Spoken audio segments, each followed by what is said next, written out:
Le premier pilier, c'est se mettre d'accord sur le plan The first pillar is to agree as fast as possible a European plan on the deployment of rapid tests and the famous saliva tests, which can strengthen our capacities to reduce the virus. The second pillar is to prepare well for the vaccines. Vaccines are expected to be available from the end of this year and the beginning of next. But they won't be a magic wand. Vaccines will need to be deployed effectively across Europe, identifying priority populations, like the elderly or people with chronic diseases who are most vulnerable. Comme les personnes âgées ou les personnes qui ont des maladies chroniques, par exemple. Surely, actually, today is a recognition of the failures of the EU 8 months into this pandemic are still just not managing to do enough. Non, la réalité est très simple, c'est que la compétence en matière de santé... The reality is very simple.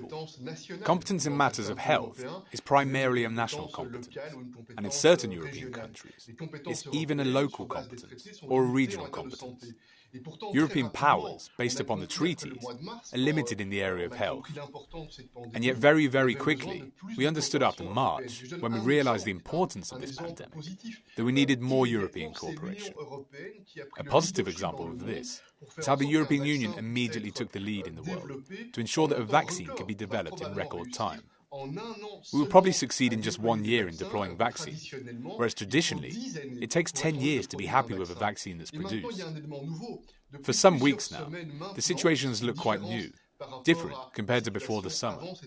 There's the prospect of being able to set up rapid tests. Until now, we only had these famous PCR tests, which are tests that take several hours before we can get the results. Rapid tests can be a game changer. They can change our strategy. And that's why we must cooperate on the approval of rapid tests, to organise their mutual recognition. It could also help us restore the free movement of people if these rapid tests can be deployed effectively. Si ces tests rapides peuvent se déployer de manière efficace. But, Mr. President, do you at least recognise, looking back with hindsight now, that it was a mistake to open up as much as we did in the summer, that it was a mistake for people to travel as much as they did in the summer? The European Union was encouraging people essentially to go on holiday. That was a mistake. That has led to a second surge that is probably going to be worse than the first one in the spring. First of all, let me remind you that during the summer, we didn't do things as we normally would. There are a lot of restrictions during the summer. There have been a lot of messages given to respect social distance, to respect barriers, to wear masks in the right places. But it's certain that we had to try to find the correct balance. Mr. President, but those restrictions clearly weren't enough. I mean, we have seen this massive second rise. We knew it was coming, but for most people it's more devastating than it was before. We have to recognise when mistakes were made. Mistakes were made this summer, and to a degree the EU has played a part in that, surely. You are absolutely right to say that. We are faced with a virus which presents so many uncertainties, so many mysteries. We do not yet know everything about this virus. And it is true that in hindsight, we cannot say that everything was done perfectly. This is absolutely true. But at the same time, remember the atmosphere in Europe in June, in July, at a time when, in many countries, the situation was stabilised in terms of infections.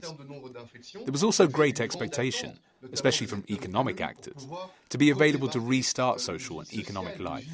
And this is the whole difficulty we are facing. Mr. President, I get that you want to throw forward to vaccines, but you said in your letter that we must act swiftly and determinedly.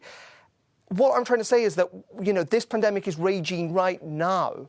Unfortunately, thousands of Europeans, possibly tens of thousands of Europeans, are going to die over the next couple of months. I'm trying to ask you what can happen right now, not what's going to happen at the start of next year, as hopeful as that is. And one of the things, as you say, is test and trace. We're in Belgium right now. It is now officially the worst affected country in the European Union. They made mistakes. They didn't have a proper test and trace system in part. And also they decided to relax restrictions as cases rose. Belgium's turning into a national tragedy, isn't it? Everywhere in Europe, the situation is difficult, not just in Belgium, in many European countries. And we also see that countries, which at the start of the pandemic, in March and April, had resisted it all better, but they're now facing great difficulties, and therefore, each national authority, in Belgium and elsewhere, they're now trying to mobilise efforts in order to win against this pandemic. I think my point is fair, but you are also right. Every day counts. It's extremely urgent to improve the effectiveness of our response to the pandemic. We can clearly see that in recent days, in many European countries, the national authorities, not just in Belgium, have had to decide on difficult measures, restrictive measures, covering entire areas, economic activities which are limited and which are closed in some countries, curfews which are chosen in order to limit interactions, to limit social contact. And these decisions will be painful because they are fundamentally contrary to European values. European values are values of freedom and the freedom to meet. The freedom to move is what makes the European project strong. We need to take these steps. These strong measures are for a very simple reason. We want to defend and save lives, to protect the health of our fellow citizens. This is the priority. But at the same time, we can see that we cannot for months and months keep our social activities locked up, supervised, as is the case again for the moment. This is why I'm extremely determined. We must indeed make progress on the coordination with these two pillars. Extrêmement concret. On doit effectivement progresser dans cette coordination avec ces deux piliers. Can I just ask on that economic front, because you're right in pointing out that many countries are looking at further restrictions. That means further economic damage. Is the recovery fund big enough? Are you potentially in the future going to have to look at increasing the recovery fund, given the scale now of the crisis? It's historic because it's gigantic. Never before has Europe mobilised as many financial resources. Proportionally, this is much more than what the United States is doing in terms of stimulating its economy, much more than China in terms of stimulating its own economy.